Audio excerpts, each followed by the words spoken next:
नमस्कार, स्वराज एक्सप्रेस में आपका स्वागत है। जनता मांगे जवाब के साथ मैं हूं एसपी त्रिपाठी। जागो साथियों, जागो, मांगो अपना अधिकार, ले लो अपना हक, हर हाल में हम होंगे कामयाब। अब और नहीं सहेंगे अत्याचार। जी हां, रागों में उबाल लाने के लिए वाली कुछ इन्हीं उत्साहवर्धक लाइनों के साथ मध्य प्रदेश के अध्यापकों ने भी अपने अधिकारों को लेकर इस बार सरकार से सीधे आर पार की लड़ाई का शंखनाद कर दिया है। और डेरा डालो, घेर डालो की तर्ज पर राजधानी भोपाल के यादगार सहजानी पार्क में आंदोलन को अंजाम दिया। तो उधर सरकार ने उनकी मांगों को नाजायज बताते हुए गुरुवार को धरने पर बैठे गुरुजियों को गिरफ्तार कर जेल भेज दिया। हालांकि 4 घंटे तक हिरासत में रखने के बाद सभी अनशनकारी अध्यापकों को रिहा भी कर दिया गया, लेकिन सरकार की इस कार्रवाई के बाद आंदोलन पर अडिग अध्यापकों का आक्रोश और भड़क गया और प्रदेश भर के स्कूलों में तालाबंदी और सामूहिक अवकाश का नोटिफिकेशन जारी कर वो बेमियादी हड़ताल पर चले गए। एक तरफ आंदोलन की राह पर चल रहा अध्यापक संघ बिना अपनी मांग पूरी हुए हिलने को तैयार नहीं है, तो उधर सरकार भी उनकी मांगे किसी भी हाल में मानने को तैयार नहीं। लिहाजा अध्यापक संघ और सरकार की इस आपसी तकरार के बीच सबसे ज्यादा पिस रहे हैं वो उन स्कूलों में पढ़ने वाले मासूम छात्र। लेकिन छात्रों के भविष्य की चिंता न तो अध्यापकों को है और न ही सरकार उनकी सुन ले रही है।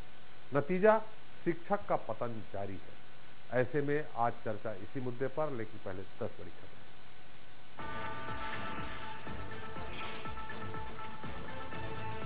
काम में लापरवाही बरतने वाले अफसरों पर जमकर बरसे सीएम शिवराज। डीएम और एसडीएम को भी फटकारा, कहा नौकरी में नहीं लगता मन तो छोड़ दो कुर्सी। भोपाल पुलिस को भी दिया खाया आईना।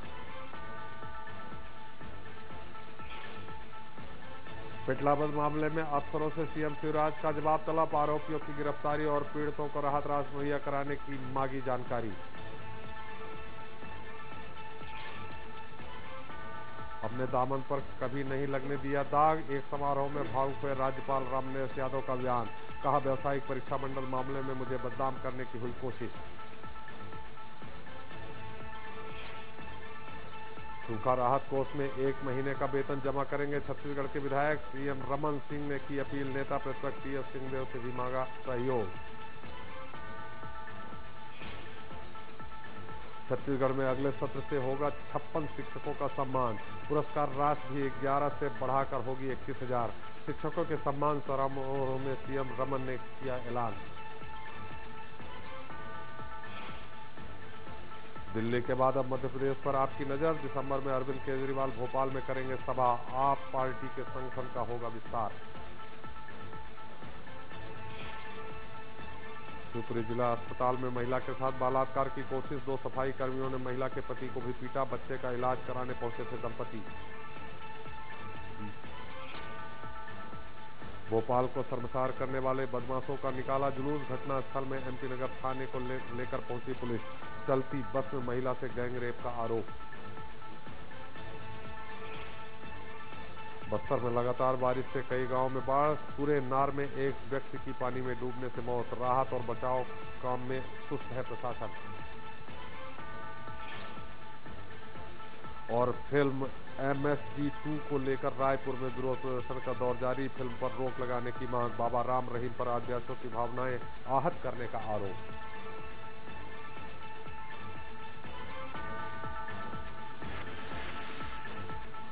Program is sponsored by CXCT.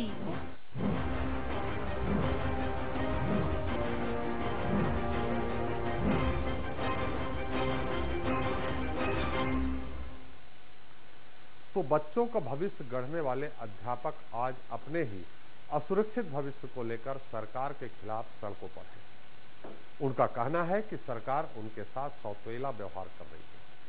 समान कार्य, समान वेतन और शिक्षा विभाग में सम्मिलन की मांग पर हर बार सिर्फ आश्वासन का झुंझुना पकड़ा रही है, जबकि सूबे के कर्मचारी तबके ने ही शिवराज सरकार पर सबसे ज्यादा भरोसा जताते हुए उन्हें नई उम्मीदों के साथ सत्ता में लाने और कांग्रेस को कंगाल करने का काम किया था। लेकिन आज कर्मचारी वर्ग ही सबसे ज्यादा सरकार का विरोध कर रहा है। वो भी ऐसे वक्त में जब ज्यादातर सरकारी स्कूलों में त्रैमासिक परीक्षा सिर पर है और अब इन परीक्षाओं पर भी संकट गहराने लगा है।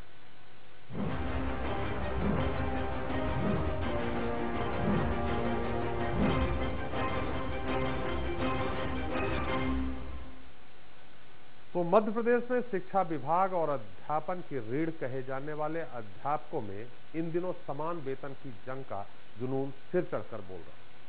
कई बार अल्टीमेटम देने के बाद भी बात न बनते देख अब अध्यापक और संविदा कर्मचारी स्कूलों में तालाबंदी कर बेमियादी हड़ताल पर चले गए, जिसका सीधा असर स्कूलों पर पड़ रहा है।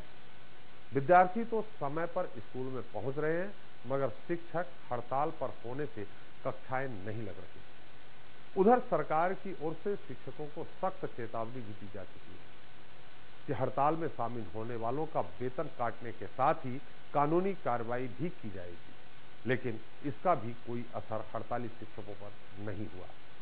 अपने हितों के लिए वो वेतन कटवाने और दूसरी कार्रवाई झेलने के लिए भी तैयार नजर आ रहे हैं। अध्यापक संघ और सरकार में आर पार। अनशनकारियों की गिरफ्तारी के बाद प्रदेश भर में फैली आंदोलन की आग। जी हां, पिछले 5 दिनों से अपनी 2 सूत्रीय मांगों को लेकर राजधानी भोपाल के शाहजहानी पार्क में अनशन कर रहे प्रदेश भर के 800 अध्यापकों की गिरफ्तारी के बाद अध्यापकों में आक्रोश और बढ़ गया है। तो दूसरी तरफ सरकार के इस सख्त कदम के बाद लंबे समय से सुलग रही आंदोलन की चिंगारी भी अब जंगल में आग की तरह पूरे प्रदेश में फैल गई है, जिसके बाद तकरीबन पूरे प्रदेश के शिक्षकों ने आजाद अध्यापक संघ का समर्थन करते हुए स्कूलों के बहिष्कार का ऐलान किया है और सूबे के तमाम सरकारी स्कूलों में तालाबंदी के साथ सामूहिक अवकाश का नोटिफिकेशन भी जारी कर दिया गया है। वहीं शाहजहानी पार्क से गिरफ्तार किए गए अध्यापकों का कहना है कि वो सिर्फ शांतिपूर्वक धरने पर बैठे थे। तभी दलबल के साथ पहुंची पुलिस ने तानाशाही रुख अख्तियार करते हुए पहले तो बेरहमी से उन पर लाठियों की बौछार की और फिर जबरन सभी को बसों में ठूस कर जेल भेज दिया गया, जिसके बाद अध्यापक संघ ने भी सरकार को 2 टूक संदेश देते हुए कहा कि अब वार्ता नहीं, समान वेतनमान चाहिए। यह है अध्यापकों की मांग। नगरीय निकाय चुनाव की बजाय सीधे शिक्षा विभाग में संविलियन। एक मुश्त दी जाए छठे वेतनमान की सारी किश्तें। दरअसल अप्रैल 2013 में सरकार ने अध्यापकों को 4 किश्तों में छठवां वेतनमान देने का आश्वासन दिया था। इस लिहाज से 2017 के आखिर में अध्यापकों को छठवां वेतनमान मिलेगा। सितंबर 2015 में अध्यापकों को छठवें वेतनमान की तीसरी किश्त मिलना है। इधर सरकार ने जनवरी 2017 में केंद्र और राज्य के कर्मचारियों को 7वां वेतनमान देने की घोषणा कर दी है। ऐसे में अध्यापकों का मानना है कि उन्हें दूसरी किश्त के साथ ही छठवें वेतनमान की सारी किश्तें भी दी जाएं, ताकि वह 7वें वेतनमान की दौड़ में भी आ जाएं। वहीं सरकार का कहना है कि छठवें वेतनमान की राशि एक मुश्त देने पर 22,500 करोड़ का भार आ जाएगा। इस हद तक जो जा रहे हैं, हमें ये सबसे बड़ा खतरा है कि आज तक हमें छठवां वेतनमान नहीं मिला, जो तमाम कर्मचारियों को 2006 मिल गया और 1 जनवरी 2007 से 2016 से 7वां वेतनमान लागू होने वाला तमाम कर्मचारियों। तो हम चाहते हैं कि जो दर्द हमने 10 साल तक सहा है वो अगले 10 साल तक न सहें, रहेगा हमारे मरने तक आंदोलन जारी रहेगा। वहीं अध्यापकों के हड़ताल में चले जाने से स्कूलों में बच्चों की पढ़ाई भी खासा प्रभावित हो रही है। प्रदेश के करीब 1.25 लाख स्कूल सहायक और कनिष्ठ शिक्षकों के हवाले हो गए हैं। तो वहीं बुधवार से हुई तिमाही परीक्षा पर भी तलवार लटक रही है। भोपाल जिले के करीब 8,000 संविदा शिक्षक और अध्यापक हड़ताल पर। हरदा जिले में 96 अध्यापक हड़ताल पर, 250 से ज्यादा स्कूलों पर ताले। शिवपुरी जिले के 3,000 अध्यापक हड़ताल पर, तो 2,000 स्कूलों में जड़ा ताला। नीमच में 135 से ज्यादा अध्यापक और शिक्षक भी हड़ताल पर। इसके साथ ही दतिया, सीहोर, गंजबासोदा, मुरैना, करेरा, भिंड, देवास, इंदौर और प्रदेश के ज्यादातर स्कूलों में अध्यापकों के आंदोलन का असर देखने को मिल रहा है। हमारी संवैधानिक थी। संविधान में जिस प्रकार से ये नियम है समानता का अधिकार का, हम लोग समानता के समता के अधिकार की बात कर रहे थे। शासन ने हमारे इस अभियान को असंवैधानिक घोषित किया है। ये पूरे शिक्षकों का नहीं, शिक्षक समाज का नहीं, बल्कि संविधान का अपमान है। अनशन पर चल रहे शिक्षक और अध्यापक सरकार के साथ साथ अपने नेताओं से भी खासा खफा हैं, क्योंकि राज्य अध्यापक संघ के संयोजक और मौजूदा बीजेपी विधायक मुरलीधर पाटीदार इस आंदोलन से लगातार दूरी बनाए हुए हैं और समर्थन देने से भी साफ इनकार कर दिया है। हालांकि अध्यापकों के इस आंदोलन का हश्र और हल क्या निकलता है ये तो आने वाला वक्त बताएगा, लेकिन इन सब के बीच एक बेहद कड़वा सच ये भी है कि सरकार और शिक्षक संघ की तकरार में सबसे ज्यादा खामियाजा सरकारी स्कूलों में पढ़ने वाले उन नौनिहालों को भुगतना पड़ रहा है जो अपने संजोए हुए ढेरों ख्वाब को साकार करने स्कूलों में पढ़ने पहुंच रहे हैं और वहां लटका हुआ ताला देख निराश होकर बैरंग वापस लौट रहे हैं। Bureau report, Swaraj express.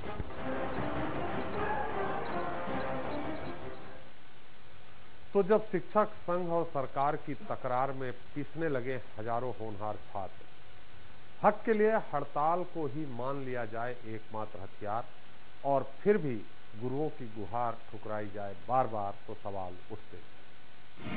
शिक्षा कर्मियों की शिक्षा विभाग में संविलियन की मांग कितनी जायज? गुरुओं और सरकार के बीच क्यों पिस रहे हैं छात्र? क्या आंदोलन की अगुवाई करने वाले चमका रहे खुद की राजनीति? तो इस मुद्दे पर बात करने के लिए हमारे साथ मौजूद है हमारे मान सबसे पहले बीजेपी के प्रवक्ता श्री दीपक विजयवर्गीय जी। विजयवर्गीय जी, आपका बहुत बहुत स्वागत है इस कार्यक्रम में। हमारे साथ कांग्रेस के प्रवक्ता पंकज चतुर्वेदी जी। चतुर्वेदी जी, आपका बहुत बहुत स्वागत है। हमारे साथ आजाद अध्यापक संघ के अध्यक्ष भरत पटेल भी जुड़ने वाले थे, लेकिन शायद उनको कहीं व्यस्तता हो गई जिस कारण वो नहीं आ पाए, अपनी बात रखने से शायद वो कतरा रहे। लेकिन हमारे साथ हैं वरिष्ठ सहयोगी, वरिष्ठ टिप्पणीकार श्री के अग्निहोत्री जी, वरिष्ठ पत्रकार भी हैं, हमारे स्वराज एक्सप्रेस के वो राजनीतिक विश्लेषक भी है। अग्निहोत्री जी, आपका बहुत बहुत स्वागत है हमारे इस कार्यक्रम में। सबसे पहले दीपक जी, आपसे ही है, जो शिक्षक हड़ताल पे हैं, जो गुरुजी हड़ताल पे हैं, उनका कहना है कि घोषणा पत्र में 2013 में हम लोगों को आश्वासन दिया था भारतीय जनता पार्टी ने कि अगर सरकार बनती है तो उनको समान वेतन, समान अधिकार का हक दिया जाए। देखिए, अब क्यों? देखिए, भारतीय जनता पार्टी के घोषणा पत्र में इस तरह की कोई बात नहीं है, पहली बात। दूसरी बात, मैं समझता हूं कि जो लोग हड़ताल कर रहे हैं उन्हें समझना चाहिए कि उन्होंने शिक्षा की सेवा में आने का जो विकल्प है उन्होंने खुद ने चुना है, और जो उसकी टर्म्स होती हैं, जो कंडीशन होती हैं किसी भी एम्प्लॉयर के बीच, एम्प्लॉय के बीच में, वो अनुबंध जब होता है, जब आप किसी सेवा को ज्वाइन करते हैं, तो मैं समझता हूं कि वो सेवा शर्तें वैसी ही हैं, उसमें कोई नकारात्मक बदलाव तो नहीं हुआ है। पिछले 10 वर्षों में इस वर्ग की जो मानदेय है उसमें भी 4 गुने से ज़्यादा वृद्धि हुई है और कई बार 5 गुने तक वृद्धि हुई है। तो जाहिर है कि सरकार की तो पूरी संवेदना है, लेकिन ये जो कुछ हड़ताली लोग हैं या जिनकी मनोवृत्ति इस तरह की है, वो बरगलाने का प्रयास करते हैं सारी उस कैटेगरी के शिक्षकों को। मैं समझता हूं उन्हें सोचना चाहिए कि उन्होंने अपना खुद शिक्षा के जरिए बच्चों को शिक्षा देने का और सेवा का विकल्प खुद ने चुना है, और सरकार की सीमाएं होती हैं, बजट की सीमाएं होती हैं। ऐसा नहीं हो सकता कि सरकार अपने कर्मचारियों को वेतन देने के लिए सड़क ना बनाए, ऐसा नहीं हो सकता कि वो जो स्कूल में आने वाले बच्चे हैं उनका भोजन बंद कर दे। तो बजट की सीमा है, अगर किसी को अतिरिक्त चाहिए होगा तो कोई दूसरी चीज़ बंद करनी होगी, और ये कोई सरकार नहीं कर सकती है। तो सरकार ने हमेशा संवेदना से विचार किया है। जो हड़ताल करने वालों के लोग हैं या इस तरह की मनोवृत्ति के लोग हैं, उनको सोचना चाहिए कि उनकी बात कितनी नैतिक है या कितनी वैधानिक है। मैं समझता हूं कि इस तरह की हड़ताल में ना कोई नैतिकता है, ना कोई वैधानिकता है। एक चीज तो दीपक जी है यहाँ पे ना, अगर वो 10 से 5 बच्चों को स्कूल में पढ़ा रहे हैं, दूसरी तरफ नियमित शिक्षक जो 10 से 5 पढ़ा रहा है, उनके वेतनमान में लगभग 3 गुना का अंतर आता है। तो थोड़ा तो यहाँ सिंपैथी उनके साथ सभी की है। देखिए, ये दोनों शिक्षकों की कैटेगरी अलग अलग है। अगर हम इस तरह जाएंगे तो फिर कल को ये बात भी उठ सकती है कि सारे सरकारी कर्मचारी 7 या 8 घंटे काम करते हैं, किसी को 1.5 लाख रुपए महीना मिलता है, किसी को 2000 रुपए महीना मिलता है। तो ये एक व्यापक चर्चा का और व्यापक विवाद का विषय हो सकता है। लेकिन मेरा ये मानना है कि आज की जो मौजूदा परिस्थितियां हैं या दुनिया में प्रशासन का जो तरीका है कि जो एम्प्लॉयर है और एम्प्लॉय है, उसके सामने टर्म्स साफ होती हैं, और जब कोई सेवा का विकल्प चुनता है तो वो सारी शर्तें साफ होती हैं। अब उसमें अगर कोई नकारात्मक परिवर्तन किसी एम्प्लॉयर ने किया है तो जाहिर है वो गलत बात होती है, लेकिन कोई नकारात्मक परिवर्तन नहीं है, सारी सकारात्मक बातें ही उसमें ऐड हुई हैं। तो इसके बीच में अगर कोई सेवा को बाधित करने का प्रयास करता है, लोक सेवा में बाधा डालता है, तो बच्चों का भी नुकसान कर रहा है, समाज का भी नुकसान कर रहा है, और अपने नैतिक दायित्व और वैधानिक दायित्व से मुकर रहा है। बिल्कुल सकारात्मक नकारात्मक बातें क्या हैं, पंकज जी हमारे साथ हैं, कांग्रेस प्रवक्ता हैं। पंकज जी, ये जो हड़ताल है, जो दीपक जी कह रहे हैं, उस पूरे मुद्दे पर आपका समर्थन है क्या इन हड़तालियों के साथ? कांग्रेस पार्टी का पूरा समर्थन इन अध्यापकों के साथ है। कांग्रेस पार्टी के 3 बड़े नेताओं ने, श्री ज्योतिरादित्य सिंधिया जी ने, श्री सत्यदेव कटारे जी ने और श्री अरुण यादव जी ने साफ तौर पर ये कहा है कि कांग्रेस पार्टी इन अध्यापकों के संघर्ष में उनके साथ है। और बहुत शर्मनाक है कि उस माह में, जिस माह में हम शिक्षक दिवस मनाते हैं, 5 सितंबर को हमने शिक्षकों को सम्मानित किया और वहीं हम उन शिक्षक कर्मियों को सड़क पर डंडे मार रहे हैं। तो मुझे लगता है कि त्रिपाठी साहब, इस सरकार को अपने गिरेबान में एक बार झांक कर देखना होगा कि आज क्या कारण है कि एक ऐसा वर्ग, जिस वर्ग से निकला एक व्यक्ति भारतीय जनता पार्टी का विधायक है, वो वर्ग जिसने प्रथम दृष्टया से लगता है कि भारतीय जनता पार्टी की सरकार का चुनाव में समर्थन किया था, आज वो सड़कों पर सरकार के खिलाफ क्यों है? दीपक जी ने कहा कि कुछ लोग हैं अपनी राजनीति चमका रहे हैं, बरगला रहे हैं, तो मैं उससे सहमत नहीं हूं। यदि कुछ लोग बरगला रहे होते त्रिपाठी साहब, तो भोपाल में आंदोलन का इतना तीव्र स्वरूप नहीं होता। और मध्य प्रदेश में जिस प्रकार के समर्थन की रिपोर्ट आपके जिम्मेदार चैनल ने दिखाई है, वो स्थापित करता है कि पूरे प्रदेश भर के अध्यापकों का समर्थन इनके साथ है और उसमें कोई बुरी बात नहीं है। हम त्रिपाठी साहब बात करते हैं प्रदेश के विकास की, तो प्रदेश का विकास किसके ऊपर निर्भर करता है? प्रदेश के नौनिहाल पर, क्योंकि ये प्रदेश का भविष्य है। आज मध्य प्रदेश का जो स्वरूप है, 20 साल बाद कैसा स्वरूप होगा, उसकी नींव ये बच्चे हैं। तो यदि इन बच्चों के साथ हम इस प्रकार का अप्रत्यक्ष अन्याय कर रहे हैं, उनके गुरुजनों की मांग को न मानकर, तो अपना आप एक बड़ा सवालिया निशान है। एक सबसे महत्वपूर्ण बिंदु जो इस चर्चा में त्रिपाठी साहब आता है कि जो मंत्री जी का बोलना है कि 22,000 करोड़ का भार आएगा जो सरकार बर्दाश्त नहीं कर सकती, तो मुख्यमंत्री जी और उनकी सरकार ये स्पष्ट कर दे कि मध्य प्रदेश अभी भी बीमारू राज्य है, मध्य प्रदेश अभी संपन्न राज्य नहीं है। उसको कई मामलों में इस बात को लेकर सामने आना पड़ता है, चाहे वो टैक्स की बात हो या किसी और मामले की बात हो। तो मुझे लगता है कि सरकार के स्तर पर इस सारे मामले में टैकल करने में, जिस प्रकार से इस मामले से गंभीरतापूर्वक निपटना चाहिए था, वो चूक की जा रही है। पंकज जी, आपने ही कहा 2 सवाल है यहाँ पे। एक पहला सवाल तो ये आपने कहा कि अगर 22,000 करोड़ का अतिरिक्त भार पड़ेगा तो सरकार अपने आप को बीमारू राज्य घोषित कर दे। जहां कांग्रेस की सरकारें हैं वहां भी इस तरह हड़ताल होती रही है, नंबर 1। नंबर 2, जब आपकी सरकार थी तो इन्होंने कम से कम जो अध्यापक संघ है, जो गुरु जी हैं, इनको निकालने का काम नहीं किया है। आपके यहाँ जो भी दिहाड़ी मजदूर कह सकते हैं, जो दैनिक वेतन भोगी वाले थे, एक साथ दिग्विजय सिंह की सरकार ने सबको सेवा से बाहर कर दिया था।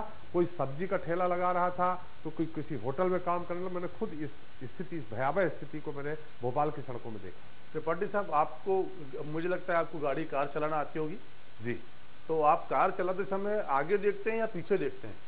जी, आप जिधर देखते हैं उधर मैं देखता हूं। हाँ, तो मैं भी आगे देखता हूं। मेरा आग्रह बहुत साफ है, मैं कोई व्यंग नहीं कर रहा, मेरा आशय सिर्फ साफ है कि कांग्रेस पार्टी ने किसके साथ क्या किया वो आज विषय नहीं है। आज विषय यह है कि भारतीय जनता पार्टी की जिस मध्य प्रदेश की सरकार ने 2013 के विधानसभा चुनाव में ये वादा किया था, दीपक जी आज मुकर जाए वो उनका जिम्मा है, मैं उस पर कोई टिप्पणी नहीं करूंगा, पर साफ तौर पर यह वादा था कि 6वें वेतनमान का जो लाभ है उनको दिया जाएगा। और वो तो इस बात को भी कह रहे हैं कि भैया आप हम 7वें वेतनमान की बात मत करिए, 6वें वेतनमान की बात करिए, वो हमको दे दीजिए। मेरा सवाल त्रिपाठी साहब सिर्फ ये है कि कांग्रेस ने क्या किया उस पर चर्चा नहीं, चर्चा हम इस बात को लेकर करें कि आज स्थिति मध्य प्रदेश में इतनी खराब क्यों है कि मध्य प्रदेश के जो अध्यापक हैं, पूरे अध्यापक वर्ग का इनको समर्थन प्राप्त है, सड़कों पर है, और उनसे व्यवहार क्या हो रहा है त्रिपाठी साहब? एक पुलिस का अदना सा सिपाही मध्य प्रदेश के उन गुरुओं को लाठी डंडे से पीट रहा है, धक्का मार रहा है, गिरफ्तारी की जा रही है। तो आप क्या संदेश देना चाहते हैं? क्या यही गुरुओं का सम्मान इस मध्य प्रदेश की परंपरा है? तो मुझे लगता है कि मध्य प्रदेश के माननीय मुख्यमंत्री जी को चाहिए कि मध्य प्रदेश में बहुत सारी इस प्रकार की विषमताएं सामने आ रही हैं, और खेद है कि मुख्यमंत्री जी प्रधानमंत्री जी की रीति नीति का अनुसरण कर रहे हैं कि कई मामलों पर वो मौन है। आप उनसे पूछेंगे तो बोलेंगे नहीं मेरी जानकारी में तो नहीं है, मेरे आदेश तो नहीं है, पर मुझे लगता है कि प्रत्यक्ष या अप्रत्यक्ष सारा जिम्मा माननीय मुख्यमंत्री जी का होता है, और उनको इस सारे मामले में चाहे अध्यापकों पर लाठीचार्ज, मैं चाहता हूं कि यदि मुख्यमंत्री हृदय है और यदि गुरुओं की इज्जत करते हैं तो कृपया करके उनको चाहिए कि वो इन सबसे माफी मांगे और बैठ के बातचीत करें। त्रिपाठी साहब, मैं ये नहीं कह रहा कि डंडे से हल नहीं होगा। आप बैठ के बातचीत करिए, बताइए कि ये वस्तु स्थिति है,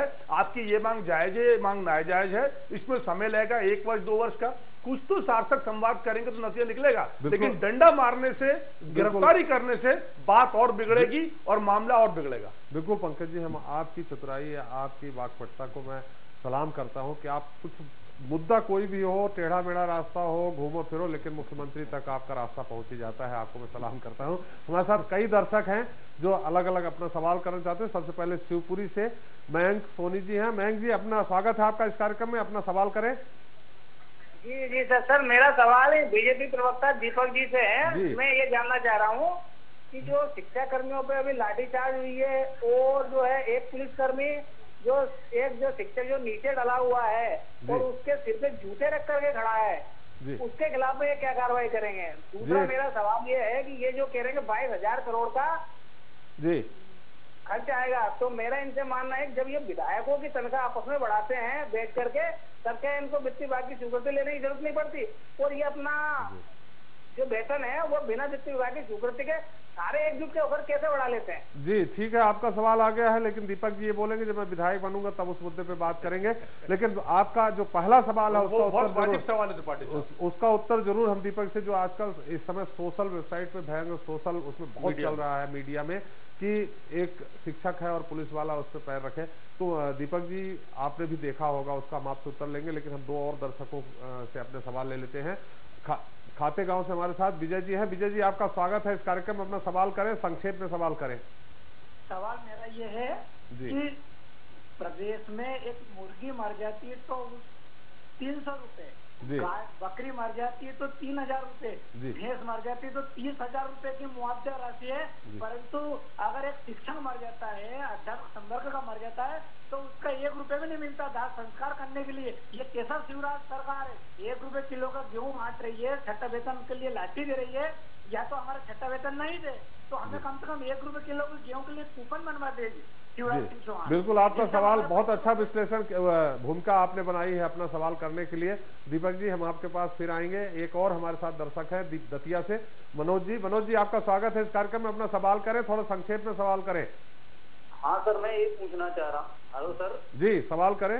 हाँ, मैं सरकार से ये पूछना चाह रहा हूँ कि सरकार कहती है कि बीमारू राज्य से ऊपर निकल गए हैं, फिर इसके बाद सरकार को देने में क्या है हर्ज है? सरकार बार बार एक झुंझुना पकड़ा देती है। जी बिल्कुल सही कहा, बीमारू राज्य से ऊपर निकल जाना मतलब 22,000 करोड़ का अक्सर भाग बहन कर लेना नहीं होता है। हमारे साथ एक और दर्शक है, हम चारों दर्शकों का अपना एक साथ सवाल लेंगे। सागर से हमारे साथ है तरुण जी, आपका स्वागत है, अपना सवाल करें। हाँ जी सर, मैं पूछना चाह रहा हूँ जी कि अन्य राज्यों में सर शिक्षकों की स्थिति इतनी बेहतर हो चुकी है, हमारे पड़ोसी राज्यों में राजस्थान है, छत्तीसगढ़ है, इसमें बेस्ट स्थिति है शिक्षकों की, तो मध्य प्रदेश में सर आप बताइए क्यों नहीं हो रही? 5,000 और 7,000 में क्या गुजारा हो सकता है आज की स्थिति में? जी बिल्कुल सही बात आपने सवाल की। जी मैं सर एक हैंडीकैप आदमी हूँ और मेरी मिसेज सर बैतूल, मेरा होम टाउन बैतूल है, तो हमारे लिए सर आज आप देखिए कि कितना परिवर्तन कर दिया है। एक विकलांग आदमी अपने गृह जिले, अपने मिसेज, अपने परिवार के पास नहीं जा पा रहा, तो ये पॉलिसी कब तक करेंगे सर हम? मैं एक विकलांग आदमी होकर अपना गुजर बसर यहाँ कर रहा हूँ, मेरी परिवार वहाँ है, तो पॉलिसी क्यों नहीं है? आप अपने परिवार के साथ क्यों नहीं चले जाते? तो सर ट्रांसफर पॉलिसी तो हो, आपका ट्रांसफर हो सकता है ना, आप परिवार के पास पहुँच जाइए। जी नीति नहीं था, देखिए यही तो मैं गया था, बोले 3 की कंडीशन होना चाहिए मिडिल स्कूल में। आप भी सर्विस में हैं क्या, सरकारी विभाग में? जी हाँ सर, मैं भी अध्यापक हूँ, मेरी मिसेज भी अध्यापक है, मेरी मिसेज ब्लाइंड है सर, मैं दोनों पैरों से विकलांग हूँ, तो ये हम लोग ऐसा कब तक झेलेंगे? ये जी मार्मिक सवाल है, मार्मिक सवाल है आपके साथ। दीपक जी, हम चाहेंगे थोड़ा सा आप उत्तर दें, फिर हम के अग्निहोत्री जी के पास जाएंगे। जी दीपक जी, थोड़ा संक्षेप में हम चाहेंगे कि आप इनका उत्तर दे दें। देखिए, पहली तो लाठीचार्ज और घटनाक्रम से संबंधित कोई सवाल पूछा गया है जी, तो मैं समझता हूँ कि अगर कोई व्यक्ति हड़ताल कर रहा है, कोई समूह हड़ताल कर रहा है, तो और उनकी गिरफ्तारी भी होनी है, तो जो व्यक्ति की गरिमा है उसको कोई क्षति नहीं पहुंचनी चाहिए। और अगर किसी तरह का दुर्व्यवहार किसी पुलिसकर्मी ने किया है तो उसके खिलाफ भी पुलिस को और प्रशासन को कार्रवाई करना चाहिए। किसी की भी गरिमा को क्षति पहुंचाने का अधिकार किसी भी लोक सेवक को नहीं है अपने अधिकारों के तहत। तो ये बहुत गलत बात है अगर कहीं ऐसा हुआ है। और संबंधित जो भी पुलिस थाना है, पुलिस अधिकारी हैं, प्रशासन के अधिकारी हैं, उनको ऐसे लोगों पर कार्रवाई करनी चाहिए। जी। दूसरी बात यह है कि एक प्रकरण हमारे मित्र आया, बीमारू राज्य जो पंकज जी ने कहा वो उन्होंने सुना और पूछा आपसे। देखिए, मैं समझता हूं कि जहां तक कांग्रेस पार्टी की बात है और पंकज जी की बात है, तो इन लोगों को आजकल जवाबदेही से कोई मतलब नहीं है, क्योंकि इनकी बात यहीं से शुरू होती है कि कांग्रेस ने क्या किया 50 साल में, इससे तो जनता कोई सरोकार नहीं होना चाहिए, भाजपा को भी कुछ नहीं बोलना चाहिए, हमने जो किया था वो किया और इसलिए जनता ने हमको रसातल में पहुंचा दिया। इसलिए अगर कोई नाजायज मांग भी करेगा हम उसका पुरजोर समर्थन करेंगे। लेकिन पंकज जी को ये कहिए ना, आपकी गाड़ी कभी कभी बैक गियर में भी चलती है। नहीं, पंकज जी को नहीं मालूम कि गाड़ी चलानी पड़ती है तो सड़क की स्पीड होती है, कहीं 40 की स्पीड से चलती है, कहीं 60 की स्पीड से चलती है। पंकज जी चाहते हैं कि सीधे 145 की स्पीड पे गाड़ी चले। पंकज जी आ रहे हैं, और हवाई जहाज चले, गाड़ी सड़क पे भी हवाई जहाज की तरह गाड़ी चले, तो ऐसा चलती नहीं है। लेकिन कांग्रेसियों कि इसके से कोई बात नहीं की जा सकती इस मामले में, क्योंकि वस्तु स्थिति से बहुत दूर हो चुके हैं वो। अब इनकी प्रदेश कांग्रेस कमेटी है, उसकी 2-2 कमेटियां बन गई हैं। एक सड़क पे कांग्रेस कमेटी चल रही, टेबल कुर्सी लगा के, दूसरी अंदर चल रही है। ये विषय नहीं है दीपक जी, आप ज्यादा घिर जाएंगे, इसलिए सीधे मुद्दे पे रहे। हाँ, मेरा कहना यह है कि कांग्रेस पार्टी से एक अगर विपक्षी दल है ये, इनके भी 60-65 विधायक हैं, इनसे जवाबदेही की उम्मीद होती है, गंभीरता की उम्मीद होती है, लेकिन उन्होंने कभी गंभीरतापूर्वक रवैया नहीं अपनाया। हम जो आज कह रहे हैं या कर रहे हैं कि शिक्षकों की अलग अलग कैटेगरीज हैं, वो पहली बार नहीं बनी है, ये दिग्विजय सिंह जी के शासनकाल में अलग अलग कैटेगरी बनी। हमने तो उनके मानदेय को, जो कभी 600 रुपये होता था, उसको हर एक के मानदेय को 6, 7, 8 गुना तक किया है, कम से कम 4.5 गुना तो हर एक का मानदेय हुआ है। तो गरिमापूर्ण जीवन जी सके व्यक्ति, ये जरूरी है और उसमें जो हो सकता है, क्योंकि हर शासन की सीमाएं होती हैं, एक बजट होता है, और शिक्षकों को जो इस कैटेगरी शिक्षक है उनको लग सकता है कि उनको दैनिक जीवन यापन में दिक्कत है, लेकिन समाज में मध्य प्रदेश में 750 करोड़ लोग हैं या हिंदुस्तान में 125 करोड़ लोग हैं। हर एक वर्ग की अपनी अपनी चुनौतियां हैं, हर एक व्यक्ति की अपनी अपनी सीमाएं हैं। लेकिन अगर किसी ने लोक सेवा की किसी कैटेगरी में विकल्प चुना है तो ये उनको मालूम था कि कितना वेतन वहां मिलता है, और उस वेतन में उनको अपनी सेवाएं देना चाहिए और लोक सेवा को बाधित नहीं करना चाहिए। जहां तक संवेदना की बात है तो सरकार पूरी संवेदना से विचार करती रही है, इसीलिए जो 6वें वेतन मान की जो बातें हैं वो स्वीकार भी हुई हैं। लेकिन सरकार की बजट की सीमा होती है, आप यह नहीं कह सकते कि साहब अभी करिए, क्योंकि सरकार के पास जो टैक्स आता है उसकी आने की भी दर होती है। ऐसा नहीं है कि 3 साल का टैक्स आज ही कोई जमा कर देगा, तो टैक्स आने की दर होती है, सरकार के राजस्व के इकट्ठा होने की दर होती है, और सरकार उसी तरह से भुगतान कर सकती है। बीमारू राज्य से तो आप बाहर निकल गए हैं ना, ये बताइए। निश्चित तौर पर बीमारू राज्य से बाहर निकल गए हैं, लेकिन अब मैं कांग्रेस के इस विवेक के बारे में, इस जो इनकी प्रज्ञा का स्तर इतना ऊंचा उठ गया है, उस बारे में कुछ नहीं कह सकता कि बीमारी राज्यों से ऊपर अगर उठ गया है तो असीमित वेतन दिया जा सकता है, लाखों कर्मचारियों का वेतन कई गुना बढ़ाया जा सकता है। दीपक जी, कांग्रेस जी कह सकते हैं, उन्हीं का विवेक जैसा बोल सकते हैं। दीपक जी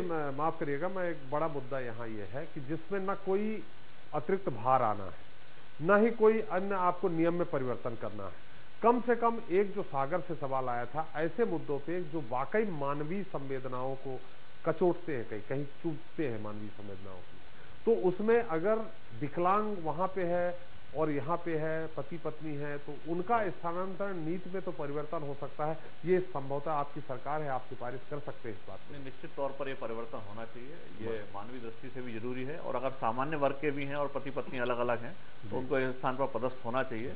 और सरकार, मैं पार्टी की तरफ से सरकार को इस तरह के सुझाव जरूर दूंगा, और सरकार से भी ऐसी अपेक्षा कि इस तरह के जो फैसले हैं वो प्रशासनिक अधिकारियों को त्वरित करना चाहिए, जिसमें कोई भार नहीं आने वाला है, और जो भी सेवा कर्मी हैं उनका मानवीय पक्ष भी जुड़ा हुआ है।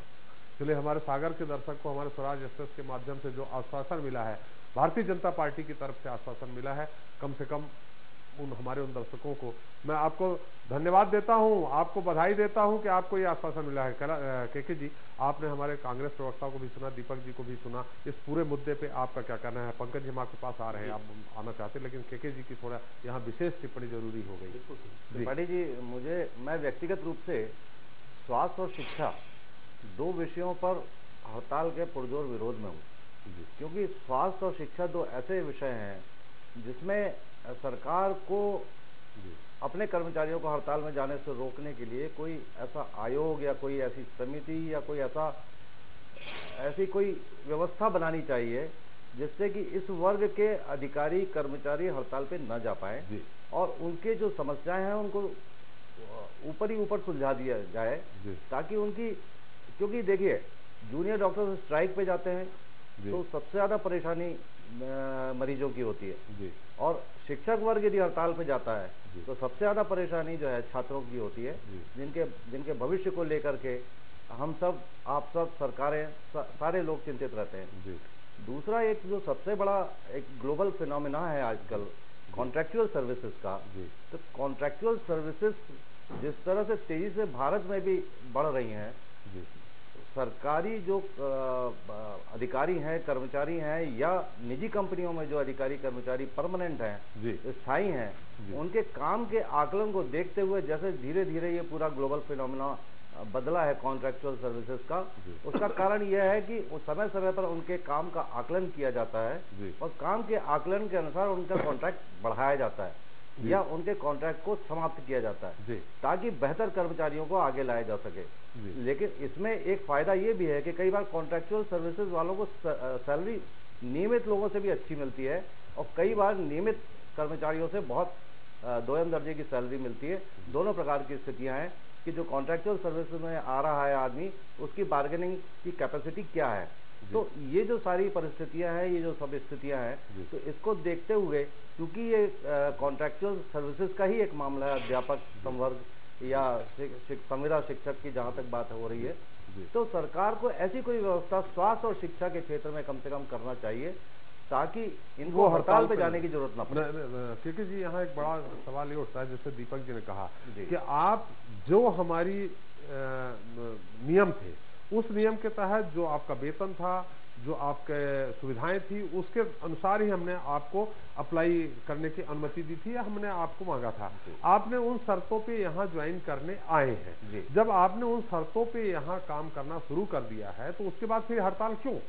त्रिपाठी, संविदा सेवाएं होती यही है जो आप कह रहे हैं जी, क्योंकि कॉन्ट्रैक्चुअल सर्विस में आपको पहले कॉन्ट्रैक्ट साइन करना पड़ता है जी। उस कॉन्ट्रैक्ट में लिखा होता है कि आपको किस तरह की सर्विसेज आपको देनी है और आपको किस प्रकार की वेतन, सुविधाएं और सारे पक्ष दिए जाएंगे। ये सारी चीजें पहले से तय होती है। लेकिन आजकल होता यह है राजनीति में कि राजनेता बीच बीच में जाकर के उनको कुछ आश्वासन दे आते हैं, उनसे कुछ वायदे करे आते हैं, तो उन वायदों को लेकर के फिर उनकी मांगे जो है, उनके अपेक्षाएं सरकार से कुछ ज्यादा बढ़ जाती है और इस प्रकार की स्थिति निर्मित होती है। लेकिन बात तो यही है कि संविदा सेवाओं में पहले से सेवा शर्तें और सुविधाएं, वेतन सारा पहले से डिसाइड होता है और तब उसके साइन होने के बाद ही वो सेवा में आता है। बड़ी जी, हमारे साथ कुछ और दर्शक नीमच से हैं हमारे साथ। अनिल जी स्वागत है आपका इस कार्यक्रम में, अपना सवाल करें।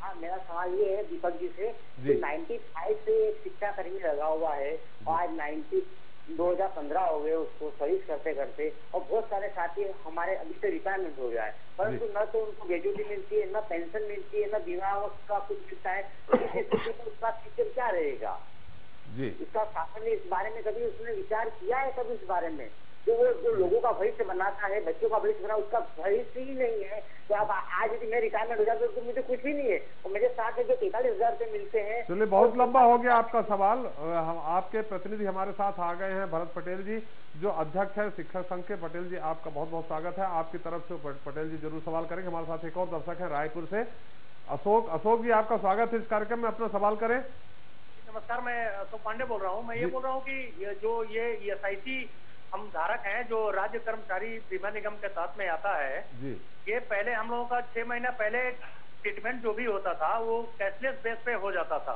जी। लेकिन अभी ये इन लोगों ने मतलब काफी हद तक ये पूरा ही जो भी ट्रीटमेंट है ये सब इन्होंने कैशलेस का बंद कर दिया है। अब ये लोग डॉक्टर के पास जाने के बाद डॉक्टर बोलता है कि मेकाहारा में जाओ, एम्स में जाओ और वहां जाकर के इलाज कराओ, जो भी बिल वगैरह होता है उसका यहाँ जमा करो, हम लोग पेमेंट करें।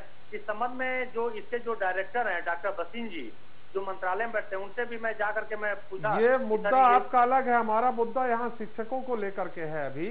फिर भी आप हमारे साथ जुड़े हैं, आपका बहुत बहुत स्वागत है, धन्यवाद आपको, आप हमारे साथ जुड़े। लेकिन ये मुद्दा हम फिर रखेंगे, तब हम आपका उत्तर दे पाएंगे। हमारे साथ एक और दर्शक है मालवा से, संदीप जी, आपका स्वागत है, सवाल करें अपना। जी, मेरा सवाल कैलाश जी इनसे विजय वर्गीय से है। जी, मुझे मालूम है सरकार के प्रवक्ता से ही होगा।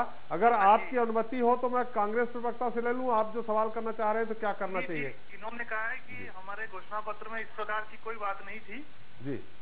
तो ये मेरा निवेदन है कि 2003, 7 और 13 तीनों ही घोषणा पत्र उठा के देखें और उसमें इन्होंने लिखा है कि हम शिक्षा विभाग में सम्मेलन करेंगे जी।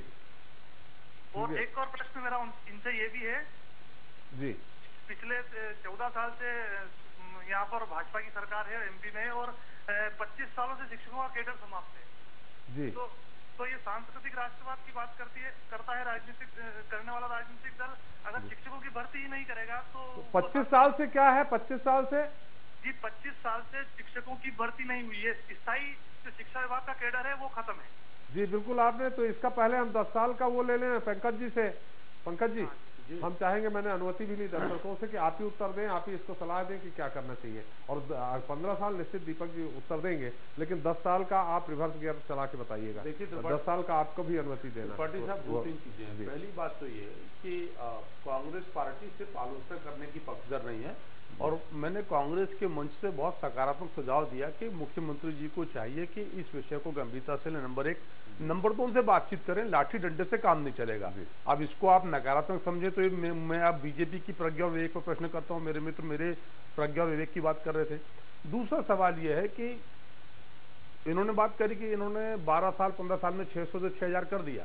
त्रिपाठी साहब, यदि और रिवर्स गियर की बात करें, 70 के दशक में कितना वेतन हुआ करता था लोगों का, 80 के दशक में बढ़ा, 90 बढ़ा, 2000 में बढ़ा, 21वीं सदी में वेतन बढ़ा। रिवर्स में आए, मैं रिवर्स में आया, इसीलिए कह रहा हूं, मैं रिवर्स में आपके आग्रह पर रिवर्स में आया, नहीं तो सामान्य आगे चलता हूं। तो ये एक सामान्य प्रक्रिया है, जिस प्रकार से इकोनॉमिकल चेंजेस आते हैं उस हिसाब से वेतन भी बढ़ा, तो उसमें आपने कोई कृपा नहीं करी। कांग्रेस पार्टी का आग्रह बहुत साफ है कि पिछले 12 साल से आप मध्य प्रदेश की सरकार में हैं। कांग्रेस पार्टी ने कथित तौर पर, जैसा दीपक जी के मन में अभिलाषा है कि कुछ भी जो भी कुछ गलत किया अध्यापकों के प्रति, पर 12 साल में आपने क्या सही किया ये बता दीजिए। आपकी स्थिति तो ये है कि आप असत्य कथन कर रहे हैं कि आपके घोषणा पत्र में उल्लेखित नहीं है, जबकि साधारण दर्शक बता रहा है। तो मेरा आग्रह त्रिपाठी साहब सिर्फ इस मानसिकता से है, ये मानसिकता जो सत्ता मद की मानसिकता है कि हम पावर में है, 10 साल की हमारी सरकार है, तीसरा टर्म चल रहा है, 12 साल हो गए, तो हम जो कहें वो सही, ये मानसिकता गलत। और यही सुझाव उधर में जाके हमने ये अनुमति ली दर्शक से कि आप उनको बताएं, दीपक जी भी सुन रहे हैं कि क्या होना चाहिए इनके लिए। मैंने तो कहा त्रिपाठी साहब कि इनको बुलाइए, बातचीत करिए और रास्ता निकालिए। अगर 22,000 करोड़ एक मुश्त है तो किस्तों की बात करिए और आश्वासन लिखित में दीजिए ताकि पालन उसका सुनिश्चित हो सके।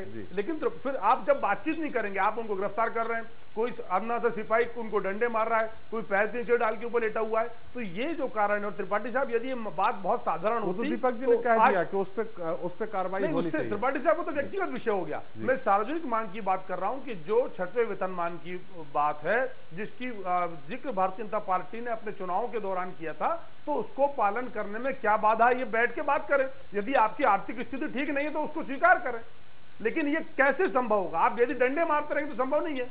इसीलिए निवेदन कर रहा हूं, बहुत साफ सुझाव दे रहा हूं कि मुख्यमंत्री जी इन लोगों को बुलाएं, बैठकर बातचीत करें, क्योंकि इनके जो नेता थे मुरलीधर जी, वो अब बीजेपी की तरफ से बैठे तो वो मुंह सिलकर बैठे, मौन हो गए। तो मुझे लगता है कि ऐसे नेताओं से भी मुक्ति का समय है, क्योंकि पिछली बार जो भारतीय जनता पार्टी में आ गए और आज बीजेपी की तरफ, मुझे लगता है कि ये नैतिकता भी है कि आप जिस संगठन से आए, आज भले आप विधायक हैं, पर आपको चाहिए कि उनकी मांगों के लिए सरकार से बात करते। तो ये भी विसंगति है कि पंकज जी, उनने तो मुरलीधर पाटीदार को टिकट दिया कि तुम शिक्षकों के जो संघ है उसके लिए बात रखना, तो वो बीजेपी की गलती कहाँ है? वो तो मुरलीधर की गलती है। तो मैं मुरलीधर की गलती बता रहा हूँ, बीजेपी की गलती ये है कि उनको भी चाहिए कि पूछे मुरलीधर जी से कि भैया, आपका शिक्षक संघ के वास्ता चुनाव तक था, आप उनके दम पर नेता बनकर विधायक बन गए, इतना ही वास्ता था आपका। तो ये जिम्मेदारी मुखिया हमारे मुख्यमंत्री माननीय शिवराज जी की है, और वो माफ कीजिएगा अपनी इन जिम्मेदारियों के निर्वहन करने में क्यों चूक रहे हैं, मुझे समझ नहीं आ रहा। और ऐसा लगता है कि सत्ता मधावी है, इसकी वजह से विसंगति। कांग्रेस में बहुत सारे कर्मचारी नेता आए, विधायक बन गए, दूसरी बार पलट के नहीं देखा, कहिए तो मैं नाम भी बताऊं, पर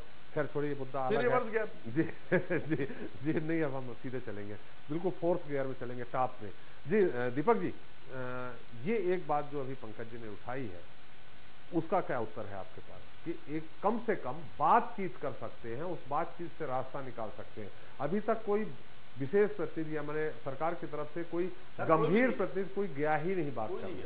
देखिए, ऐसा है कि कुछ वर्ग ऐसे हैं जो मैं समझता हूं कि सेवा शर्तों को मानना नहीं चाहते हैं, या उनकी लीडरशिप कुछ इस तरह की है, जो भी उस कैटेगरी में, खाली शिक्षकों की बात नहीं है, कई ऐसे वर्ग हैं जो लगातार हड़ताल करते रहना चाहते हैं। देखिए, ऐसा है कि समाज का ढांचा आप समझ सकते हो कि उसमें आर्थिक भेदभाव है या सरकारी वेतनों में भी ज़्यादा कमी है। जैसा मैंने पहले कहा, किसी सरकारी कर्मचारी का 1.5 लाख रुपये महीना वेतन है, किसी का 2000 रुपये महीना भी है, तो वो विसंगति अपनी जगह, लेकिन सारे समाज का ढांचा है ये। अब इस बीच में आपने अनुबंध करके कोई विकल्प चुना है कि आप शिक्षक का कॉन्ट्रैक्ट पर काम ज्वाइन कर रहे हैं, इसका वेतनमान ये होगा, इसकी सेवा शर्तें ये होंगी, इस स्कूल में आप पढ़ाएंगे, और फिर अचानक आप हड़ताल कर देते हैं। आपको केवल अपनी चिंता है, आपको अपने अधिकारों की चिंता है, लेकिन उस स्कूल के, उस गांव के स्कूल के जो सैकड़ों गरीब बच्चे हैं उनकी चिंता नहीं है, जो निश्चित तौर पर और ज़्यादा बुरी स्थितियों में, और ज़्यादा कठिन स्थितियों में का सामना कर रहे हैं। आप अचानक हड़ताल कर देते हैं। मैं समझता हूँ ना तो ये नैतिक रूप से सही है, ना वैधानिक रूप से सही है, और इस तरह की जो प्रवृत्ति है इसकी कोई सीमा नहीं है, क्योंकि आपने आज इनकी जो वेतन है उनके ऊपर आप मानवीय दृष्टिकोण से सोचेंगे तो शायद कुछ सिंपैथी हो। इनसे जिनका 10 गुना वेतन है वो भी हड़ताल करते हैं, जिनका 15 गुना वेतन है वो भी हड़ताल करते हैं। तो मैं समझता हूँ लोक सेवा में इस तरह की प्रवृत्ति समाज के लिए घातक है, और जिन्होंने भी लोक सेवा का विकल्प चुना है उनको खुद सोचना चाहिए कि अगर वो लोक सेवा में आए हैं तो सेवा करने के लिए आए हैं, हड़ताल करने के लिए नहीं आए हैं। त्रिपाठी जी, हमारा सवाल ये था कि बातचीत की बात, तो दोस्तों बातचीत लगातार होती रही है, बातचीत लगातार होती रही है, संवाद लगातार होते रहे हैं, लेकिन संवाद कंटिन्यूटी देखिए ऐसा है, सेवा शर्तों में देखिए पहली बात यह है, आपने कोई अनुबंध किया है और अनुबंध में अगर कोई 1% भी नकारात्मक बदलाव हुआ है तो निश्चित तौर पर बातचीत हो सकती है, हड़ताल भी उस समय जस्टिफाइड की जा सकती है। लेकिन केवल सकारात्मक बदलाव हुए हैं और आप कंपैरिजन कर रहे हैं कि साहब उस कैटेगरी को तो इतना मिलता है और हमारी कैटेगरी को कितना मिलता है, मैं समझता हूं किसी व्यवस्था में इस तरह कंपैरिजन नहीं जा सकता, और दुनिया में कहीं भी इस कंपैरिजन को स्वीकार नहीं किया जा सकता। बिल्कुल दीपक जी सही है। उसे आपने कहा कि हड़ताल और असहयोग आंदोलन, इसके कारण तुम्हारा देश स्वतंत्र हुआ, गांधी जी सिखा गए थे तो अब चलेगा ही आगे, आप भी उसका सहयोग लेते रहे नहीं, ये करते आंदोलन का। भरत जी, आपने आपने हमें समय दिया था 8 बजे का, लेकिन आप काफी लेट आए, आधा घंटा लेट आए। आपके कर्मचारियों के हित के लिए डिस्कशन रखा गया था। आप जो हड़ताल कर रहे हैं, जो अभी दीपक जी ने कहा, जो बात निकल करके सामने आई कि जिस समय आपने सेवा ज्वाइन की थी, जिस समय आपने अपना सेवा शर्तें जो थी उसको मान करके ज्वाइन किया था, फिर यह हड़ताल क्यों? देश का, प्रदेश का प्रत्येक कर्मचारी जब भर्ती की टाइम पर आता है तो वो मजबूरी और बेरोजगारी उसकी होती है, और वह मजबूरी बेरोजगारी के कारण जो सेवा शर्तें होती हैं उनको स्वीकार कर लेता है। वो इसको ऐसी आशा होती है कि कभी न कभी सरकार हमारा भविष्य तय करेगी। एक दैनिक वेतन भोगी भी होता है, वो इस आस से सेवा में आता है कि 10 साल के बाद हमारी सेवाएं नियमित हो सकती हैं। इसी प्रकार से क्या उस समय जब इनकी नियुक्ति हुई थी उस दौरान ये लिखा था कि आपको 10 साल के बाद सेवा में नियमित कर दिया जाएगा? हमारी जब सेवाएं चालू हुई थी तो हमारी नियमित पद पर भर्ती हुई है, शिक्षा कर्मी पद पर। उसके बाद 2001 से संविदा शिक्षक भर्ती हुई है, तो हमें 2001 में जनपद और जिला पंचायत के कर्मचारियों के समान नियमित वेतनमान पर भर्ती किया गया है। लेकिन आज तक हमको जो 98 वेतन मिलता था, जो हमारे साथ में एक साल में 1 से बच्चों को एक पीरियड में पढ़ाते हैं, एक साथ 2 कैडर के, सिर्फ उनका नाम शिक्षक है और हमारा नाम अध्यापक है। इसलिए सिर्फ पद का नाम अलग अलग होने के कारण हमारा वेतन इतना है कि उनका दूना वेतन और हमारा वेतन आधा है। नहीं तो ये जैसे अगर आप बेरोजगार थे, एक शिक्षक था रोजगार में था, लेकिन अगर सरकार ने ये रास्ता निकाला कि कम से कम आप पढ़े लिखे हैं, आप ज्ञाता हैं, आप शिक्षक हो सकते हैं, इसलिए एक बीच का रास्ता निकालते हुए अगर उनने सर्विस आपको दी, नौकरी दी, तो फिर हड़ताल क्यों? आपने खुद ज्वाइन किया अपनी मर्जी से। हम इस भारत देश के नागरिक हैं जी, हम भी टैक्स देते हैं जी, और इस प्रदेश के भी नागरिक हैं, और इसी सरकार को हम वोट देते, सरकार बनाते, सब हमारी भी नागरिकता है। हम भी चाहते हैं कि जो सबको अधिकार मिलते हैं वो हमको भी अधिकार प्राप्त होना चाहिए। जी बिल्कुल भरत पटेल जी, आपने बिल्कुल सही कहा है, लेकिन हम ये जरूर आपसे बाद में पूछेंगे कि आप जिस शिक्षक संघ के बैनर तले, अध्यापक संघ के बैनर तले चल के मुरली पाटीदार विधायक हो गए, क्या वो आपसे मिलने आए? उन्होंने कोई आपकी बात रखी? हम बाद में आएंगे, हमारे साथ दर्शक हैं अलग अलग जगहों से। सबसे पहले विदिशा से धर्मेंद्र जी स्वागत है आपका इस कार्यक्रम में, अपना सवाल करें। हेलो, हाँ सवाल करें धर्मेंद्र जी, समय कम है।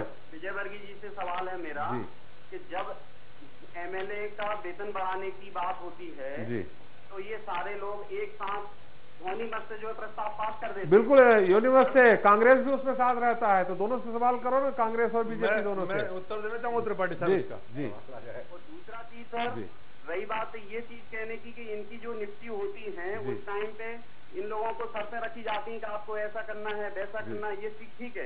इनको भी पद और गोपनीयता की शपथ दिलाई जाती है, ये कितना अपनी उस पद और गोपनीयता की शपथ पे अमल करते हैं ये लोग? ये तो फिर आपका बहुत गूढ़ सवाल हो गया है और बहुत ऊपर तक जाना पड़ेगा। ये न दीपक जी उत्तर देंगे न हम दे पाएंगे। मेरा निवेदन ये है कि मैंने पिछली चर्चा में ये कहा कि कंपैरिजन जो है वो अगर कंपैरिजन करेंगे तो दुख के अलावा कुछ नहीं है जी। और एक बात ये है कि विधायकों की चाहे वेतन की वृद्धि की बात हो, चाहे IAS अधिकारियों के वेतन की वृद्धि की बात हो, चाहे अध्यापकों की वेतन वृद्धि की बात हो, चाहे चपरासियों की वेतन वृद्धि की बात हो, किसी का भी गैर अनुपातिक नहीं हुआ है। मैं समझता हूँ 10%, 20%, 30% उसी तरह होता रहा है। अगर अब इसमें कोई वर्ग ये मांग करता है कि हमारा चौगुना कर दिया जाए, तो मैं समझता हूँ किसी वर्ग का इतना नहीं हुआ है जी, विधायकों का भी नहीं हुआ है जी। पंकज जी, हम आपके पास आएंगे, लेकिन हम आपकी अनुमति हो तो मेरे साथ है दर्शक हैं नीमच से सीमा दवे जी। सीमा जी, आपका बहुत बहुत स्वागत है इस कार्यक्रम में, अपना सवाल करें। ये पूछना चाह रही थी मैं, दोनों बीजेपी और कांग्रेस प्रवक्ता दोनों से ही पूछना। जी, बहुत खुशी है हमें, आपने बहुत अच्छा सवाल किया। कांग्रेस प्रवक्ता से एक बार सवाल करें, कम से कम वो उत्तर दें। हाँ, मैं तो दोनों से ही पूछना चाह रही थी सर जी। कांग्रेस के प्रवक्ता और बीजेपी के प्रवक्ता से कि सभी के वेतन बढ़ते हैं, और अगर हमारा समान वेतन हम मान रहे हैं तो क्या गलत कर रहे हैं? जैसे डॉक्टर को सही सामान मिलता है, कलेक्टर को सामान मिलता है, SDM एक जैसे अपनी तनख्वाह लेते हैं, तो क्या मध्य प्रदेश के शिक्षक ही गरीब है, या मध्य प्रदेश इतना गरीब है जो शिक्षक को पैसा नहीं दे पा रहा है समय पे?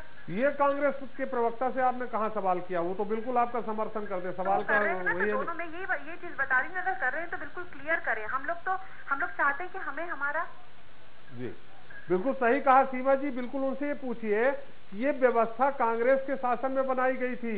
गुरुजी, संविदा शिक्षक 1, संविदा शिक्षक 2, संविदा शिक्षक 3, इसका परिपालन कर रहे हैं दीपक जी या भारतीय जनता पार्टी की सरकार? हम उनसे भी उत्तर लेंगे, लेकिन पहले आपने पंकज जी से आपने सवाल जो किया है वो पंकज जी से उत्तर ले लेते। खाई बांटने वाले तो कांग्रेस वाले थे, लेकिन अब अगर बीजेपी चाहती है तो क्या ये खाई को दूर नहीं कर सकती? हाँ, खाई की बात जहाँ तक दूर करने, इन्होंने कांग्रेस ने गड़बड़ व्यवस्था की थी ना। इन्होंने शिक्षक बनाए, गुरुजी बनाए, संविदा शिक्षक बनाए, सब कुछ बना दिए। तो अब क्या बीजेपी चाहती है कि हम इनको वोट दें अगले साल, या जब भी चुनाव में खड़े होते हैं तो हम इनका पक्ष दें? शिक्षक जाति बहुत बड़ी जाती है, बहुत बड़े लोग हैं शिक्षक। नहीं तो सीमा जी, कांग्रेस को वोट देंगे, लेकिन इस व्यवस्था की शुरुआत कांग्रेस ने की थी। तो फिर हम तो स्वाभाविक है, क्या जो हमको सपोर्ट करेगा हम तो उनकी तरफ ही जाएंगे, अपन निर्दलीय के पास जाएंगे। बिल्कुल सही कहा आपने। पंकज जी, आपको उत्तर दे दीजिए। देखिए, आज त्रिपाठी साहब ने तय किया कि वो रिवर्स गियर में गाड़ी लेके जाएंगे, तो उन्होंने कुछ नहीं तो सीमा जी के प्रश्न पे ले लिया। और धन्यवाद, आपने सवाल अच्छा किया। त्रिपाठी साहब, कोई भी सरकार यदि व्यवस्था करती है तो वो ये प्रयास करती है कि वो अपने संसाधनों के बीच में अच्छी व्यवस्था कर सके।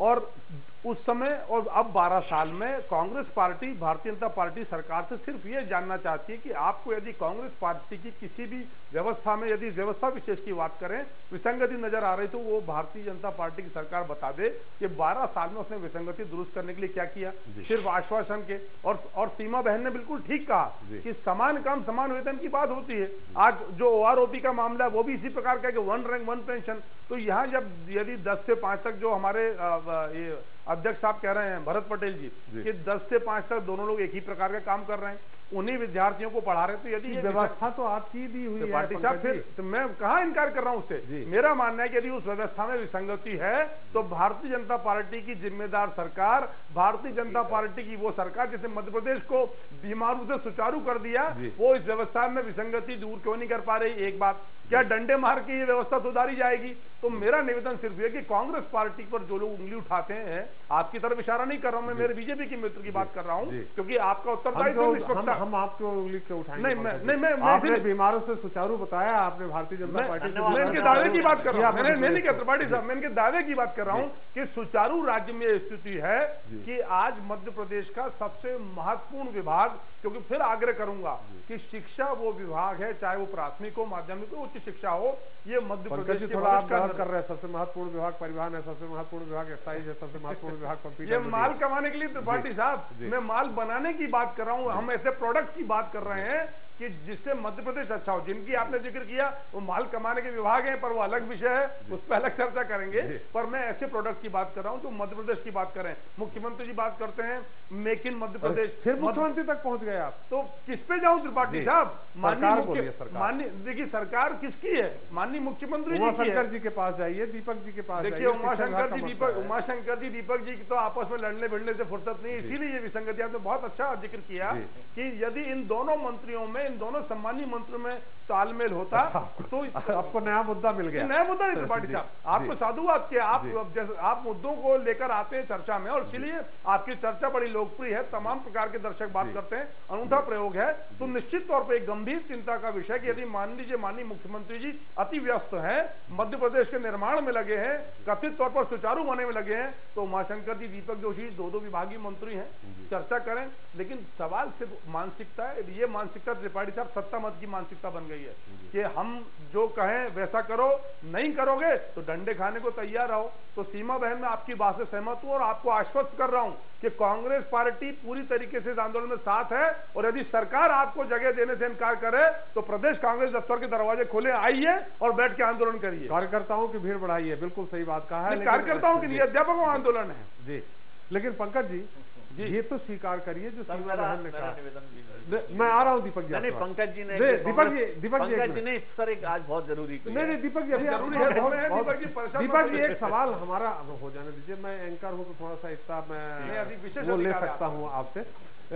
पंकज जी आप ये तो स्वीकार करिए सीमा बहन की हाँ कांग्रेस ने गलत व्यवस्था की। नहीं त्रिपाठी साहब, देश काल और परिस्थिति के हिसाब से राजनीतिक दल निर्णय करते हैं, और उस समय कांग्रेस पार्टी की दिग्विजय सिंह सरकार ने उस समय की स्थिति के हिसाब से सर्वश्रेष्ठ व्यवस्था करी थी, सर्वश्रेष्ठ व्यवस्था करी थी, इनोवेशन किया, नवाचार किया। और यदि इस प्रयोग में कुछ समय के बाद यदि विसंगति लगती है तो जो वर्तमान सरकार है उसको दुरुस्त करे, ये लोकतंत्र में जिम्मा होता है। हमारी सरकार होती तो आज दावे के साथ कह रहा हूं कि निश्चित तौर पर इन विसंगति को दूर कर देते, पर भारतीय जनता पार्टी की सरकार की प्राथमिकता है वो विभाग है जहां माल मिलना है, यहाँ चिंता ही नहीं है। दैनिक वेतन भोगियों को निकाल बाहर किया था आपने, उनको नियमित करने की जगह। पंकज जी आपका, दीपक जी आप कुछ कहना चाह रहे थे, फिर हम हमारे अग्निहोत्री जी से विशेष टिप्पणी लेने का समय आ गया है। देखिए आज मीडिया के कुछ मित्रों ने बताया था कि कांग्रेस कार्यालय में सारे कमरों में ताले लगे हुए हैं और 4 कार्यकर्ता तो क्या कहना है कि आप उनको, ये जो पंकज चतुर्वेदी का जो आह्वान है वो इसलिए इनको लगता है कि जो सरकारी कर्मचारी हैं वो इनके आह्वान से कांग्रेस में भर्ती हो जाएंगे, तो ये बड़ी हास्यास्पद बात है। पीसीसी में सरकारी कर्मचारियों को अपने, क्योंकि इनके कार्यकर्ता खाली हो चुके हैं, कार्यकर्ता जा चुके हैं, इसलिए ये मंत्रियों के द्वंद्व की कोई एक बात, ये मंत्रियों के द्वंद्व की बात करना है, लेकिन कांग्रेस के द्वंद्व के बारे में सोचें कि अरुण यादव जी ने जो पिछले हफ्ते कार्यकारिणी घोषित की है, ज्योतिरादित्य सिंधिया क्या सोचते हैं, दिग्विजय सिंह क्या सोचते हैं, कमलनाथ क्या सोचते हैं, उनको सोचने दीजिए ना। आप तो लगातार सत्ता में आ रहे हैं, आप तो विषय पे आइए। अरे आपकी देश में सरकार, बात आपने शुरू की, दीपक जी विषय पे आइए, मैंने तो अपने विषय पर आइए। दीपक जी प्रदेश कांग्रेस कमेटी की बात आपने याद दिलाई, इसीलिए सारा विषय आया, विषय पर आइए। आप कुछ बोलना चाह रहे हैं जी? नहीं मैं मोहन जी आपके पास आ रहा हूँ, एक एक करके आ रहा हूँ। ये मेरा ये आंदोलन जो है हमारा, मोहन जी एक मिनट, दीपक जी आप उत्तर दीजिए, फिर मोहन जी आपके पास। मेरा निवेदन है, जैसा मैंने पहले कहा, भरत जी माफ करिएगा, भरत जी कि समाज में या व्यवस्था में, सरकारी व्यवस्था में कैटेगरी हैं और जिसने भी सेवा में ज्वाइन किया है उनको सारी कंडीशन पहले मालूम है। अब इसमें अगर कोई ये कहे कि साहब वो कलेक्टर भी बीए पास है और मैं प्यून हूँ, मैं भी बीए पास हूँ, मुझे केवल 3000 मिल रहे हैं, मुझे कोई अधिकार नहीं है, तो इस तरह का कंपैरिजन कभी सही नहीं है। आप जिन सेवा शर्तों में ज्वाइन करते हैं, अगर उसमें कोई नकारात्मक बदलाव आया है तो निश्चित तौर पर वो चिंता का विषय होता है, लेकिन कोई नकारात्मक बदलाव नहीं आया है। और कांग्रेस पार्टी के लोग इन मांगों का समर्थन करना चाहते हैं, लेकिन 1995 से लेकर 2003 के बीच में इन्होंने जारी नहीं करते हैं, और हमको वो अधिकार है, यदि प्रधान अध्यापक का काम यदि वो शिक्षक कर रहे हैं तो प्रधान अध्यापक काम हम भी करते हैं, वो जन शिक्षक है तो हम भी जन शिक्षक है, बराबरी से काम करते, बराबरी से सेवा हमारी। वो दीपक जी ये कह रहे हैं, भरत जी दोनों भरत जी दीपक जी ये कह रहे हैं कि आपने अपनी सेवा शर्तों में खुद ने स्वीकार किया, लेकिन निगेटिव नहीं जा रहे हैं। उन्होंने आपकी जो जिस शर्तों पे आपने स्वीकार किया था उससे नकारात्मक नहीं जा रहे हैं, सकारात्मक नहीं गए, बात अलग है। आपको सुविधाएं दी नहीं दी ये बात अलग है, लेकिन आपकी सुविधाओं को में उन्होंने कटौती नहीं की है, ये कह रहे हैं। हमारी सुविधाओं में तो कटौती ही है, यदि हमारा कोई अध्यापक अभी खत्म हो जाता है 18 साल की सेवा के बाद, यदि उसकी मृत्यु हो जाती है तो उसको 1 रुपये प्राप्त नहीं होता है। उसके जो 18 साल की सेवा के बाद यदि उसकी विधवा है तो उसको अनुकंपा नियुक्ति नहीं मिल रही है। वो ये स्थिति में पहुंच जाती कि उसको रोजगार गारंटी में मजदूरी करने जाना पड़ता है। ये अर्थ है कि हम आपकी सेवा करें जीवन भर, और जिस दिन हमारी मृत्यु हो जाए तो हमारा पूरा परिवार मर जाए उस दिन, तो उसकी जिम्मेदारी किसकी होना चाहिए? देखिए ऐसा है, देखिए त्रिपाठी जी, जो कॉन्ट्रेक्चुअल जॉब दुनिया भर में जहाँ कहीं भी है, वहाँ पर अपने भविष्य की चिंता उन कर्मचारियों को करनी पड़ती है। और खाली अगर हिंदुस्तान में 10 लाख अगर सरकारी कर्मचारी हैं इस तरह के अनुबंध के, जो अध्यापक हमारे जिनकी बात हो रही है, तो 10 करोड़ सरकारी कर्मचारियों के साथ प्राइवेट कर्मचारी भी हैं। हम अनुबंध में नहीं है, हम नियमित वेतनमान में 2001 से करोड़ों 10 करोड़ क्षेत्रीय कर्मचारी भी हैं। दुरुस्त करिए भरत जी, उनकी व्यवस्थाएं वैसी की वैसी हैं। और मैं समझता हूं कि जो अनुबंध करने वाले हैं उनको ध्यान रखना चाहिए। बिल्कुल भी अनुबंध नहीं है, अध्यापकों का कोई अनुबंध नहीं, सब नियमितीकरण हो चुका है, सबका नियमित वेतनमान है। वो जनपद और जिला पंचायत के कर्मचारियों का नियमित वेतनमान में काम कर रहे हैं। बता दी 2001 नियमित वेतनमान कब से मिला? नियमित वेतनमान हमको 2001 से मिला। भरत जी 2001 में अपना आपका कितना वेतन था और आज 2015 में कितना? सर 2000 मैं 98 से बता रहा हूँ, मेरा वेतन 2256 रुपए था। उस समय पर जो हमारे साथ में सहायक शिक्षक है उनका वेतन जो था 3600 करीब था। आज उनका वेतन 40,000 है और मेरा वेतन 18,000 है। और मैं भी उसी शाला में पढ़ा रहा हूँ और एक सहायक शिक्षक। उनका वेतन उस समय कितना था? उनका 3600 और आपका कितना? हमारा 2256 था। 2256 उनका 40 हो गया। उनका 40 हो गया। और आपका? हमारा वेतन जो 18,000 हुआ जी। 1100 का अंतर, मूल वेतन में 22,000 का फर्क जी। और उनने कोई हड़ताल आंदोलन नहीं की जी। और हम हड़ताल आंदोलन पूरा वेतन हमने हड़ताल आंदोलन के कर सेटिंग लगा दी है। ये तो भरत जी आपको संविदा पर बता रहे, कह रहे संविदा कोई संविदा में नहीं हुई है, हम तो यही कह रहे हैं। हमारी शिक्षा कर्मियों में भर्ती हुई, उसके बाद संविदा शिक्षकों की भर्ती हुई, वो 1 साल बाद उनका नियमितीकरण कर दिया जाता है और हमको नियमित वेतनमान में भर्ती हम। कौन कह रहा कॉन्ट्रैक्ट में? नहीं, ये बीजेपी के साथ ही आप नियमित हैं। निश्चित तौर पर आपको सरकार आपको भी मने कि भारतीय जनता पार्टी की सरकार ने आपको 22,000 तक पहुंचाया। पहले भी हम जब 98 में भर्ती हुए थे तो 2001 में नियमित हुए, सबको 5वां वेतनमान मिल रहा था, हमें 4था वेतनमान दिया गया। आज सबको 6वां मिल रहा, हमें 5वां मिल रहा, कल सबको 7वां मिलेगा, हमें 6वां मिलेगा। हमारा परिवर्तन हो क्या? अच्छा भरत जी, एक हमारा सवाल आपसे है। निश्चित तौर पे आपके साथ यह थोड़ा बहुत अन्याय हुआ, दीपक जी अंदर अंदर उसको आत्मसात कर रहे होंगे। हमारा सवाल यह है कि अगर आप जिस काम के लिए आए हैं, कहते हैं कि जो गुरु होता है वो सबसे पहले विद्या दान से बड़ा कोई दान नहीं होता है। आपने अगर स्कूलों में तालाबंदी कर दी है तो उससे क्या आपको लगता है कि आपकी मांगे पूरी हो जाएंगी? अगर कहीं बेहतर होता, आप स्कूल में अगर पढ़ा रहे होते और फिर अपनी हड़ताल कर रहे होते तो शायद वो अध्यापक, वो जो उनके बच्चों के पेरेंट्स हैं, वो भी आपका साथ देते। यदि गिनीज बुक में यदि रिकॉर्ड बनाया जाए तो मध्य प्रदेश के अध्यापकों ने जितना ज्ञापन दे दिया होगा, 2013 से हम तड़प रहे हैं कि माननीय मुख्यमंत्री जी 1 जनवरी 2016 से 7वां वेतनमान लागू होने वाला है। और जब वेतनमान कोई लागू होता है तो महंगाई की दर बहुत तीव्रता से बढ़ती है। और जब सबको कर्मचारियों को 7वां वेतनमान मिलेगा और हमको यदि नहीं मिलेगा तो उसका बोझ जो कम वेतन कर्मचारी पाता है उसको पड़ता है। तो हमारा सिर्फ मांग ये थी कि जो आपने सबको 2006 में दे दिया है वो हमको 2015 से दे दो। कहाँ से गलत है?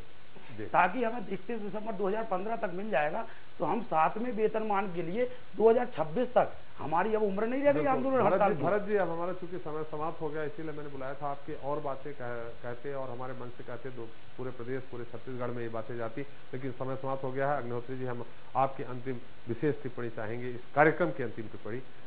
मुझे लगता है त्रिपाठी जी, जैसा कि मैंने सुझाव दिया था कि एक स्थायी बॉडी बनाना चाहिए, ये अभी भरत पटेल जी ने बताया कि ये नियमित वेतनमान के तहत, नियमित सेवा के तहत सेवा में आए थे, सर्विसेज में आए थे जी। तो सॉरी, सरकार को चाहिए कि कुछ ऐसी व्यवस्था बनाए, इनसे बातचीत की व्यवस्था बनाए। ये जैसा मैंने पहले कहा कि स्वास्थ्य और शिक्षा दोनों के कुछ ऐसे क्षेत्र हैं जहां पर हड़ताल को लेकर के, हड़ताल ना हो इसको लेकर के सरकार को ऐसी कोई स्थायी बॉडी बनानी चाहिए जिससे संपर्क करने पर कर्मचारी को राहत मिल सके, अधिकारियों को राहत मिल सके और उनकी मांगे या उनकी जो अपेक्षाएं, जो उनको वो चाहते हैं सरकार से, उनको पूरा करने की दिशा में कुछ न कुछ कदम वो बॉडी उठाए, ऐसी कोई व्यवस्था करनी चाहिए और इनको हड़ताल पर जाने की आवश्यकता ना पड़े, ऐसी कोई व्यवस्था सरकार को बनानी चाहिए, ऐसा मैं समझता हूँ। जी ठीक है जी, आपने विशेष टिप्पणी के बहुत बहुत धन्यवाद। पंकज जी, आपकी अनुमति हो तो कार्यक्रम समाप्त करें। जी जी पंकज जी, आपका बहुत बहुत धन्यवाद। दीपक जी, मुझे बस इतना ही कहना है कि पटेल साहब ने खुद ने बताया कि जब वो सेवा में आए थे करीब 1.5 दशक पहले, तो उस समय उनका वेतन 2200 रुपये के आसपास था, आज 18,000 रुपये मिल रहे हैं। जाहिर तौर पर सरकार ने पर्याप्त प्रयत्न किए हैं